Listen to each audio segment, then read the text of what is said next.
girls involved in sporting activities are generally perceived as academically weak, lacking the brain to do things that are intellectually demanding.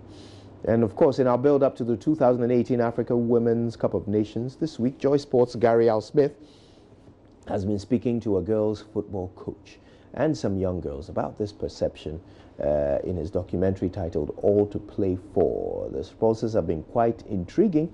And right now I have in the studio the Ghana national team player, Ghana women's national team Black Queens player, Gifty Appiah.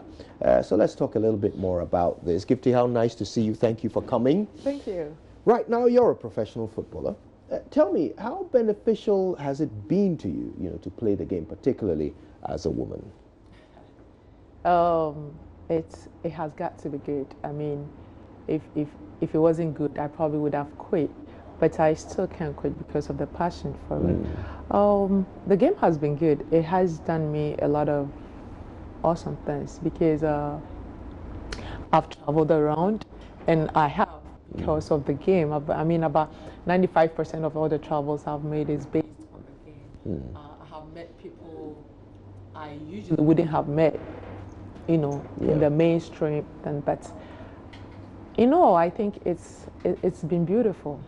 I'm excited to hear that. Now, there are many very, very passionate women in football across the country. But do you think, as a nation, we have given women in football the right kind of support? As a nation, I mean, for you to ask this, you probably would have a fair idea about how the support thing has gone. I think no, but there is hope for the future.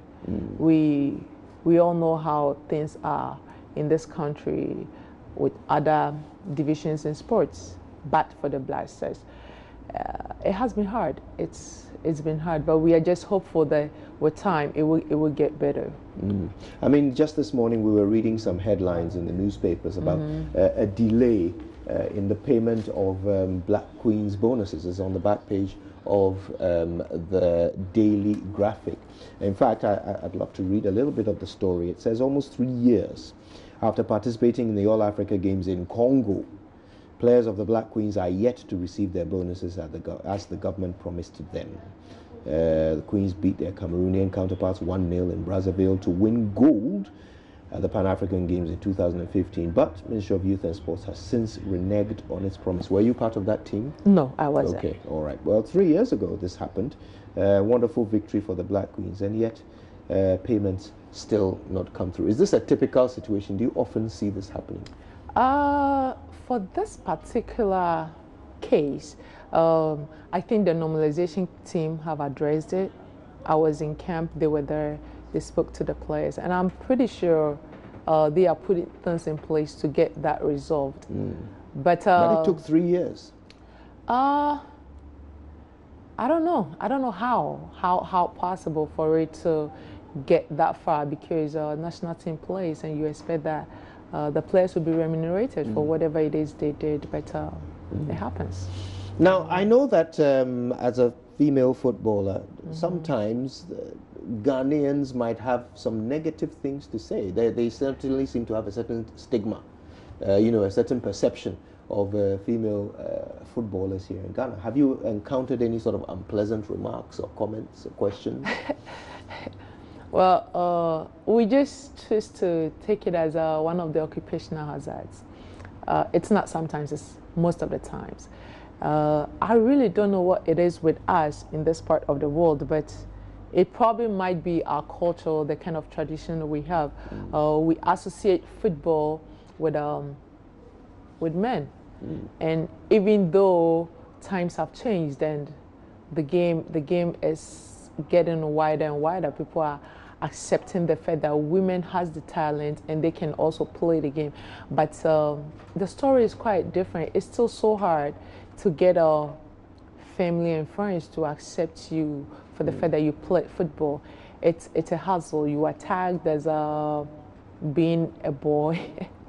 You are tagged as being a boy. You are tagged as not being smart. You can't do school. You're only doing football because you can't really make it in the classroom and all that. But these are things we have we have grown past. We choose not to let people's opinion and perceptions about us really dictate our next destination. So we just leave that to them and try our hardest to prove spectators wrong.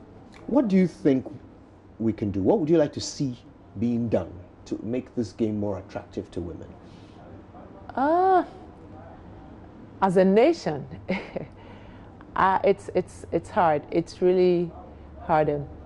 It can start from the schools, from the basic schools, because I mean, for our generation, we are probably, they already have a perception, so it can change with us, but it would have more effect on the next generation. And talking about the next generation, you would want to start with the basic schools. As kids grow up, as they have a better perception of the game, as they get the chance to be, like, they have a broader knowledge about how important it is for girls to engage in sports, especially football. Then they will grow to have a better view of it. They will grow to not really look down upon a classmate or a schoolmate who chooses to play the game instead of probably going to the highest level in education.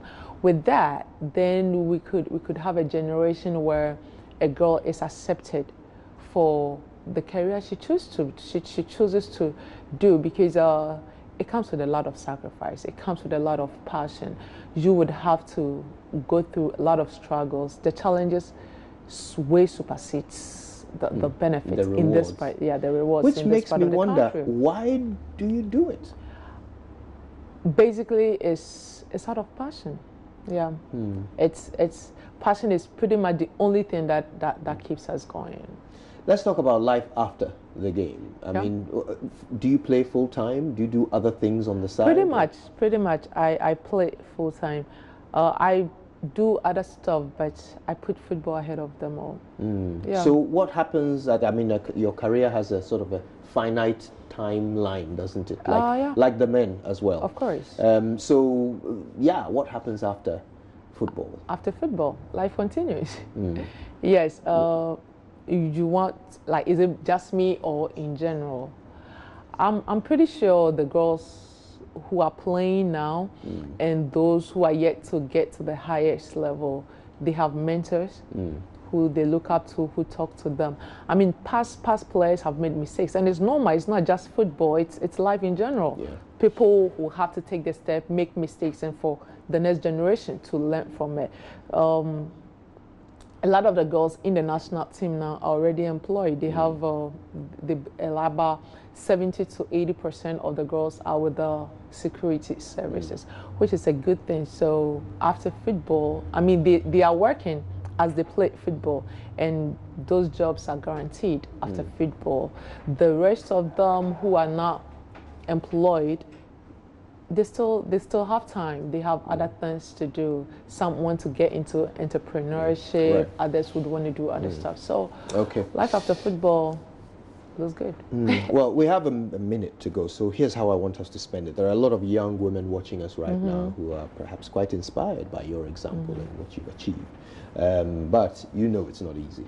So in our last 30 seconds or so, that's your camera. Pretend I'm not here. Speak to these young women who are watching us. Tell them what you wish someone had told you before you went into the sport. There you go. If you're a young girl watching me now, all I would want to tell you is it's not easy. I'm pretty sure by now you have had a fair idea about how tough it is for you to be in the game. Do not give up. Only if it's your passion, if it's really what you want to pursue. Do not give up. Keep working hard, with hard work, determination, and prayers.